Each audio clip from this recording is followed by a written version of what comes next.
राहुल मदेसिया और आज की क्लास में हम लोग डिस्कस करने वाले हैं क्लास 11th केमिस्ट्री का first chapter some basic concepts of chemistry.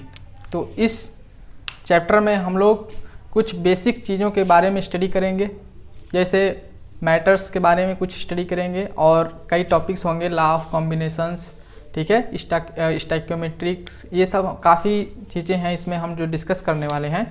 तो सबसे पहले हम बेसिक चीज़ें जानेंगे कि केमिस्ट्री का मतलब क्या होता है। तो केमिस्ट्री के यदि हम दो भागों में बांटें तो केमिस्ट्री का अर्थ होता है केमिकल का मिस्ट्री। यदि हम देखें इस तरह से आप देखेंगे जैसे कि केमिस्ट्री जो होता है हमारा ये दो पार्ट में बना है, एक तो हमारा केमिकल से और ये एक हमारा हो गया मिस्ट्री। यानी कि केमिकल का जो मिस्ट्री होता है उसी को हम केमिस्ट्री कहते हैं, केमिकल का रहस्य। तो ये हमारा केमिस्ट्री होता है। केमिस्ट्री जनरली पार्ट होता है साइंस का।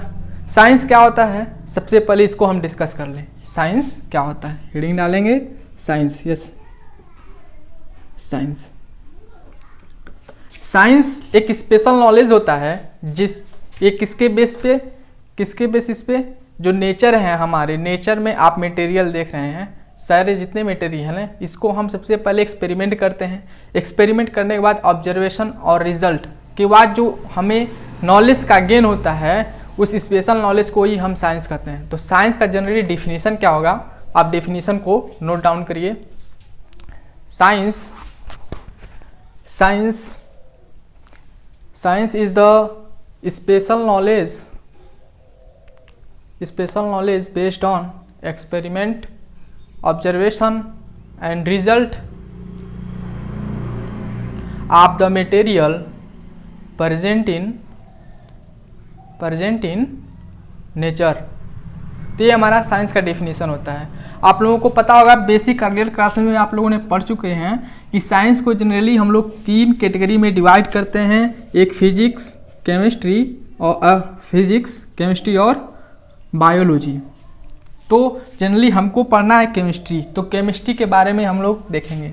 तो जनरली केमिस्ट्री होता क्या है, आपको पता होगा कि जो हमारा केमिस्ट्री है उसे हम किसको केमिस्ट्री कहेंगे, ये ब्रांच होता है साइंस का, सबसे पहली बात।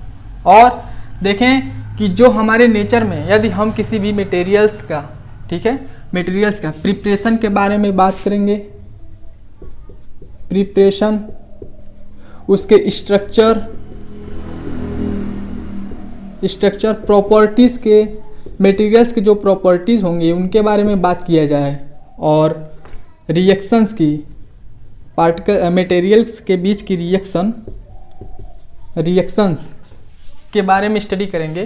तो इस ब्रांच को हम क्या कहेंगे, केमिस्ट्री कहेंगे। तो केमिस्ट्री का जो डिफिनीशन होगा आप लोग नोट करिए। केमिस्ट्री का डिफिनीशन क्या होगा, it is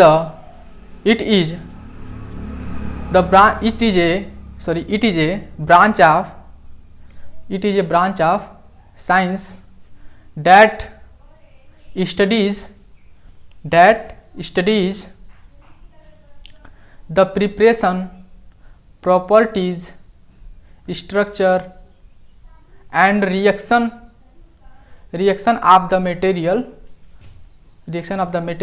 present in nature। तो आपको क्लियरली समझ में आ गया होगा कि केमिस्ट्री का डेफिनेशंस क्या है। अब हम बात करेंगे सबसे पहले कि मैटर क्या होता है। तो let's discuss what is a matter. तो let's student we start what is the matter.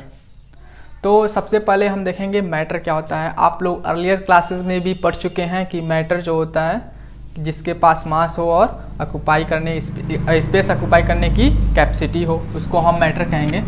तो मैटर जनरली हम कहेंगे किसको, जो हमारे एंशिएंट फिलोसफर थे वो मटेरियल जो हमारा था, मटेरियल, उसी को उन्होंने क्या कह दिया, मैटर कह दिया। एंशिएंट फिलोसफर थे मैटर।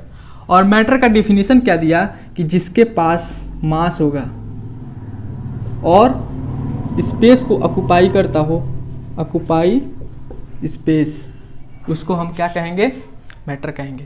तो मैटर का डिफिनीशन आपको पता है, anything in the universe which occupies space and has mass is called matter. Universe में कोई भी चीज़ जिसके पास मास हो और स्पेस ऑक्युपाई करने की कैपेसिटी हो उसको हम क्या कहेंगे, उसको हम मैटर कहेंगे। कुछ एग्जाम्पल यदि हम देखें तो जैसे हमारे सराउंडिंग में जो भी हम चीज़ों को देखते हैं जिसके पास मास हो और वॉल्यूम हो, वो सब चीज़ें क्या हैं, मैटर्स हैं। मैटर्स के कुछ एग्जाम्पल हम यहाँ पे आपको लिख रहे हैं। जैसे आप स्टार देखते होंगे, स्काई में आपका स्टार प्रेजेंट होता है, ठीक है। आप बुक देखते हैं, चेयर, ETC, कई एग्जाम्पल्स हैं मैटर्स के जो भी आप अपनी आंखों से देख रहे हैं। एयर्स हो गए, पार्टिकल्स हो गए। चलिए इसको एक क्वेश्चन से यदि हम समझें, क्वेश्चन एक है, आपको फाइंड आउट करना है कि इसमें कौन सा मैटर है, कौन मैटर नहीं है। चलिए क्वेश्चन रहेगा हमारा, chair, almondas, heat,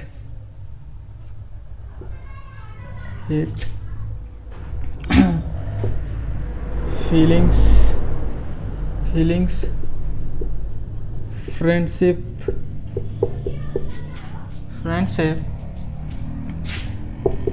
air, drops of water. चलिए इस क्वेश्चन में आपको बताना है, इसमें आपको बताना है कि कौन सा आपका मैटर है, कौन सा मैटर नहीं है। तो चेयर जो है इसके पास मास भी है और वॉल्यूम भी है, तो इसको हम मैटर कहेंगे। आलमंडाज जो हमारा बादाम होता है उसमें भी आप देखते हैं मास है, so this is a matter. And heat is a not matter because it is not have mass and not occupy space, so this is a not matter.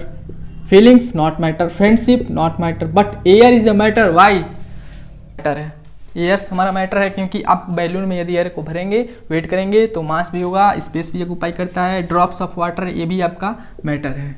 तो इस तरह से आपने मैटर को डिफाइन किया। चलिए अब बात करेंगे हम क्लासिफिकेशंस ऑफ मैटर की। मैटर को हमने अर्लियर क्लासेस में क्लास 9th में डिवाइड किया था दो प्रॉपर्टी के बेस पे। फर्स्ट प्रॉपर्टी फिजिकल प्रॉपर्टी और second based on chemical property. Physical property के बेस पे हमने सॉलिड, लिक्विड, गैस में क्लासिफाई किया था, जबकि केमिकल प्रॉपर्टी के बेस पे हम उसको प्योर सब्सटेंस, इम्प्योर सब्सटेंस उसके बाद क्लासिफाई करेंगे। आइए उसको हम समझते हैं ब्लैक बोर्ड बोर्ड पर। So let's student, here we see that matter classification, जो हमारे मैटर हैं उसको हमने property based on property of physical property के बेस पे,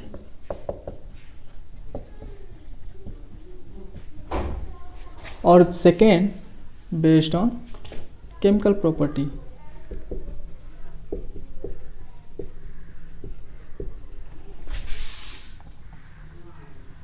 तो फिजिकल प्रॉपर्टी के बेसिस पे हमने जनरली मैटर को 3 पार्ट में क्लासिफाई किया। जो फर्स्ट होगा सॉलिड, सेकेंड होगा लिक्विड, थर्ड जो होगा गैस। ठीक है, अब देखिए केमिकल प्रॉपर्टी के बेसिस पे हम सबसे पहले उसको 2 पार्ट में क्लासिफाई करेंगे। एक हमारा रहेगा प्योर सब्सटेंस और सेकेंड रहेगा हमारा impure substance.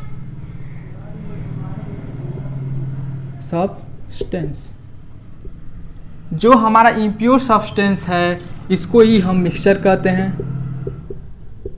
Mixture pure substance को हम जनरली 2 पार्ट में क्लासिफाई करेंगे।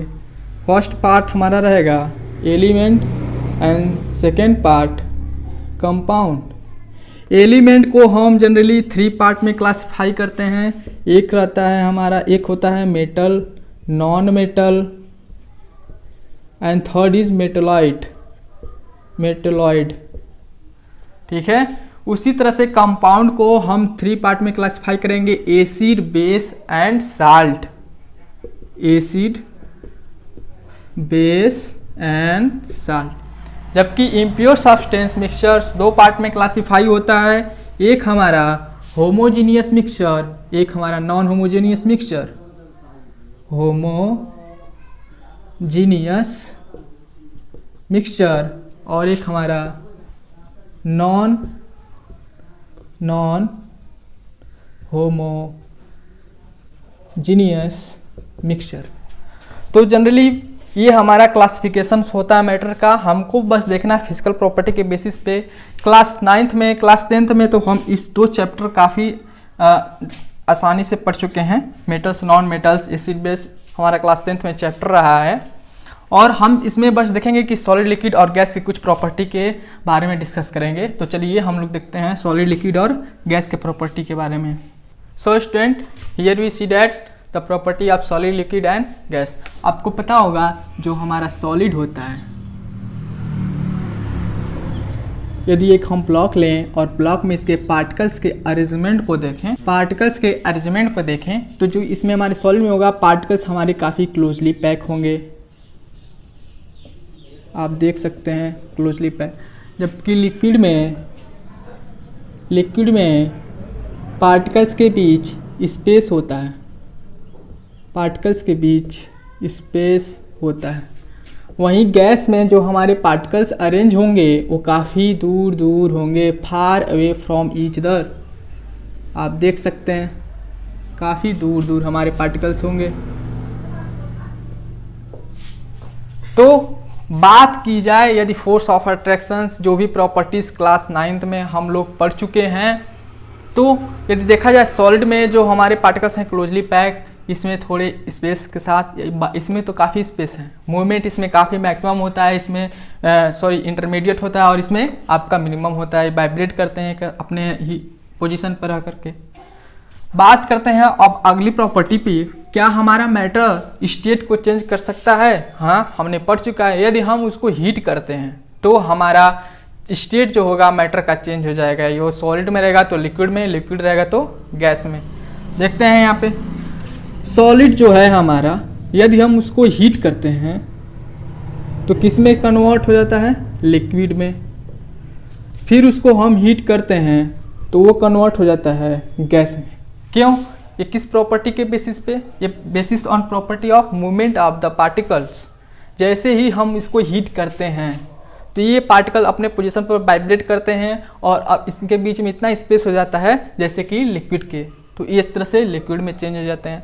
फिर और हीट करते हैं इसको तो वे गैस में चेंज हो जाते हैं, पार्टिकल्स उसके काफ़ी दूर दूर चले जाते हैं। तो इस तरह से मैटर के जो स्टेट हैं वो चेंज हो जाते हैं। चलिए अब बात करते हैं इसके रिवर्स प्रोसेस की। यदि हम इसको कूल करते हैं, गैस को कूल करते हैं तो लिक्विड में चेंज हो जाता है, फिर लिक्विड को यदि हम कूल करें तो सॉलिड में चेंज हो जाता है। आप ये सब अर्लियर क्लासेस में पढ़ चुके हैं, बस आपको एक देखना है, क्योंकि ये चैप्टर का नाम ही है बेसिक कॉन्सेप्ट, तो बेसिक्स आपको देखना है यहाँ पे। तो ये सब आपका हो गया। अब हम बात करेंगे अगले टॉपिक पर, law of chemical combinations. Substance आपस में कैसे रिएक्ट करते हैं, किस रूल को फॉलो करते हैं, ये सब हम पढ़ेंगे। Generally law of chemical combinations 4 types के हैं। सबसे पहले हम डिस्कस करेंगे law of conservation of mass. तो चलिए स्टूडेंट हेडिंग डालेंगे लॉ ऑफ केमिकल कॉम्बिनेशन। हाँ चलिए स्टूडेंट, तो हम लोग हेडिंग डालते हैं लॉ ऑफ केमिकल कॉम्बिनेशंस।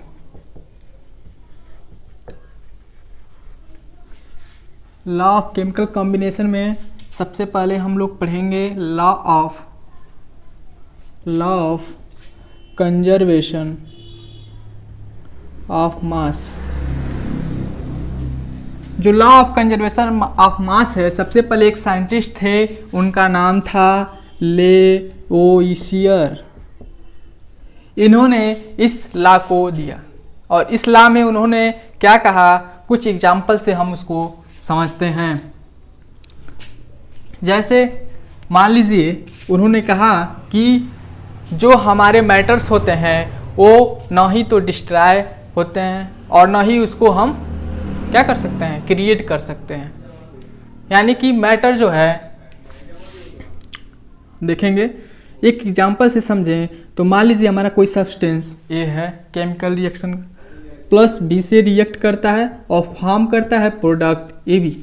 आपको पता होगा जो हमारे सब्सटेंस रिएक्ट करते हैं उसको रिएक्टेंट कहते हैं, जो फॉर्म होते हैं उसको हम प्रोडक्ट कहते हैं। मान लीजिए ए जो है वो हमारा 2 ग्राम्स मास है, जबकि बी का हमारा 4 ग्राम्स मास है। तो हम ए बी जो होगा वो 6 ग्राम होगा। क्यों? क्योंकि ये फॉलो करेगा लॉ ऑफ कंजर्वेशन ऑफ मास की। जितने भी केमिकल्स रिएक्शन हैं सब फॉलो करते हैं law of law of conservation of मास की। आप देखेंगे रिएक्टेंट में मास का सम 6 ग्राम होता है, 4 and 2 6 ग्राम्स, जबकि आपका प्रोडक्ट में भी आपका 6 ग्राम है। तो यहाँ पे लॉ ऑफ कंजर्वेशन वेरीफाई होता है। एक अनदर एग्जाम्पल से समझें, चलिए एक अनदर एग्जाम्पल से समझते हैं। जब हम किसको सिल्वर नाइट्रेट को पोटेशियम क्लोराइड के साथ रिएक्ट करते हैं, आपने क्लास 10th में रिएक्शन पढ़ चुके होंगे, तो क्या फॉर्म होता है? सिल्वर पे देखिएगा प्लस चार्ज, नाइट्रेट पे माइनस चार्ज होता है, पोटेशियम पे प्लस चार्ज, क्लोरीन पे माइनस चार्ज होता है।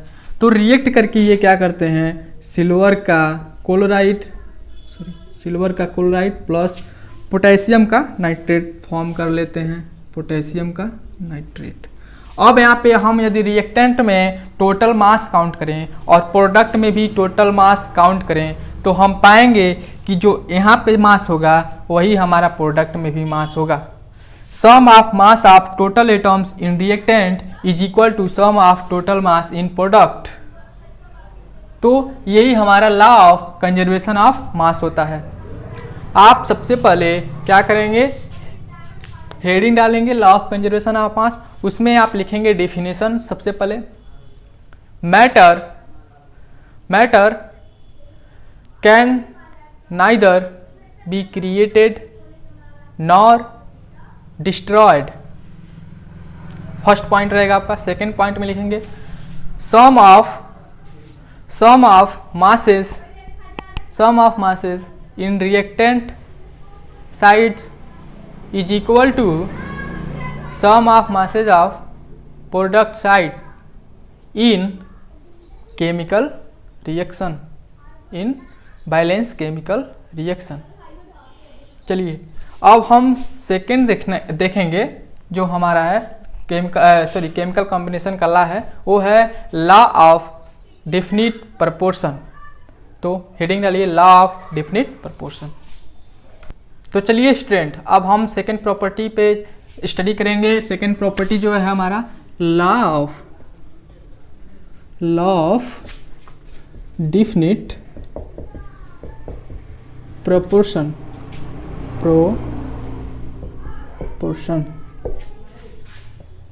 इस लॉ को प्राउस्ट नाम के साइंटिस्ट थे, उन्होंने इस लॉ को दिया। उन्होंने कहा कि जो हमारे कंपाउंड हैं वे एलिमेंट से मिलकर बने होते हैं, उन एलिमेंट्स में एक सिंपल रेशियो होता है। वो कंपाउंड किसी भी सोर्स से प्राप्त हो आपको इससे नहीं मतलब तय करता है, लेकिन आपका कंपाउंड किसी भी सोर्स से प्राप्त हो उनके एलिमेंट में एक सिंपल रेशियो होगा। एग्जाम्पल में आपको हम बताएं तो यदि जो हमारा कोयला होता है उसमें कार्बन प्रेजेंट होता है और ऑक्सीजन से जैसे ही रिएक्ट करता है तो वो CO2, जैसे ही हम इसको बर्न करते हैं तो CO2 carbon dioxide gas form होता है। यहाँ पे आप देखेंगे एक और एग्जांपल में हम देखेंगे कि जब हम कैल्शियम कार्बोनेट, इसको हम कहते हैं लाइमस्टोन, क्लास 10th में पढ़ाया गया होगा रिएक्शन आपको।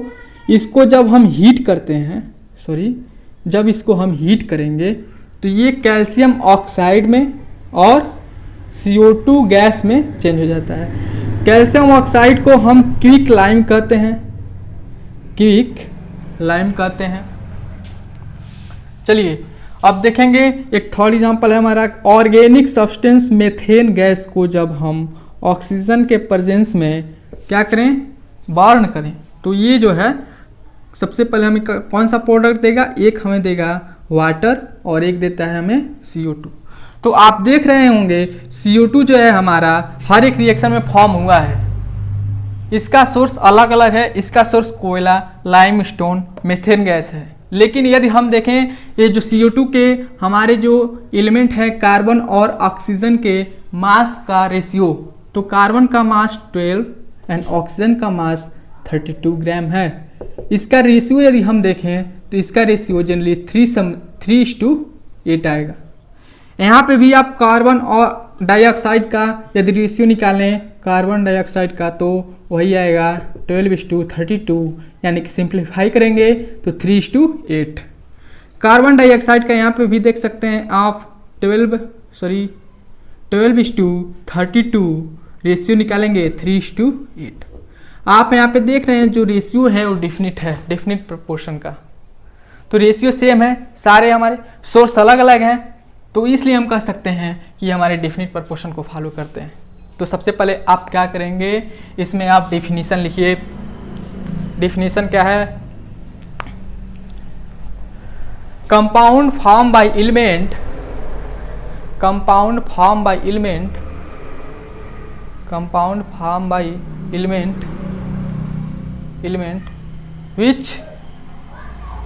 which have same ratio, compound formed by element which have same ratio of the element, compound formed by element which have same ratio of the element by mass, वही mass। तो ये आपका हो गया सेकेंड लॉ। अब हम discuss करेंगे third and fourth law of multiple proportion, and एक फोर्थ लॉ है वो है गेलुसाक का law of gaseous volume, गेलुसाक law of gaseous volume. तो ये हम अगले लेक्चर में डिस्कस करेंगे। आज बस इतना ही। आपको नोट करना हो तो पास करके आप नोट कर सकते हैं फिर से। अब सेकेंड लेक्चर में इसका आगे का हम डिस्कस करेंगे। Thank you very much.